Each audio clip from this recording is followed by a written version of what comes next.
সাবধান, মহাগুরু কিন্তু বেদম রেগেছেন। কেন রেগেছেন? বঙ্গ বিজেপির ঘরোয়া কোন্দলের জন্য। আর এতটাই রেগেছেন যে আপাতত সব কর্মসূচি বাতিল করেছেন মহাগুরু মিঠুন চক্রবর্তী। জেলায় জেলায় সভা করতে গিয়ে দলীয় কর্মী সমর্থকদের মধ্যেই ঝুট ঝামেলা দেখে তিতি বিরক্ত মহাগুরু।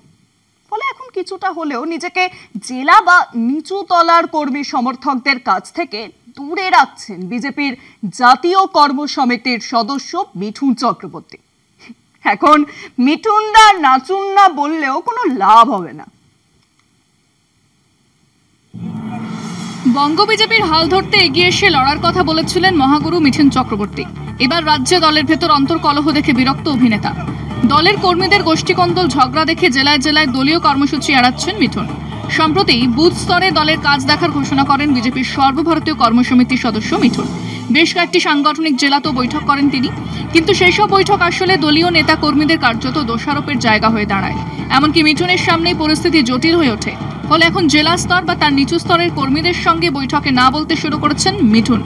দক্ষিণ কলকাতার এমনই বৈঠকে মিঠুনের সামনেই হাতাহাতিতে জড়িয়ে পড়েছিলেন দলের দুই গোষ্ঠীর নেতারা। ফলে ২৬-এর ভোটের আগে দলের হাল দেখে হতাশ মিঠুন। ২৪-এর লোকসভা ভোটের পর রাজ্যে দলের সংগঠন নিয়ে অসন্তুষ্ট ছিলেন মিঠুন। দলে পারস্পরিক বিদ্বেষ, হিংসা বাড়ছে বলেও তিনি মনে করেন।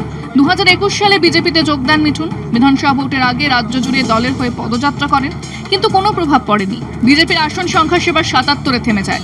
২৬-এর লোকসভা নির্বাচনে দলের প্রচারে তাকে তারকা মুখ করা হলেও বাংলায় বিজেপি শোচনীয় ফল করে। সম্প্রতি কলকাতা, পুরুলিয়া, পূর্ব পশ্চিম বর্ধমানের দলীয় বৈঠক করে দলের হয়ে আশাব্যঞ্জক কিছু চোখে পড়েনি মিঠুনের। বঙ্গ বিজেপির বিশৃঙ্খল অবস্থা নিয়ে স্বাভাবিকভাবেই বিরক্ত মহাগুরু। টানা কর্মসূচিতে তাই এখন ব্রেক নিয়েছেন তিনি। সব কর্মসূচিতে থাকার ইচ্ছা প্রকাশ করছেন না। যদিও বিজেপি নেতাদের একাংশের কথা, ভালো অভিনেতা ও সেলিব্রিটি হিসেবে মিঠুনকে দেখতে মানুষ জড়ো হচ্ছেন, তবে দলের নেতা হিসেবে তাকে কেউই সেভাবে গুরুত্ব দিচ্ছেন না। কলকাতা টিভি।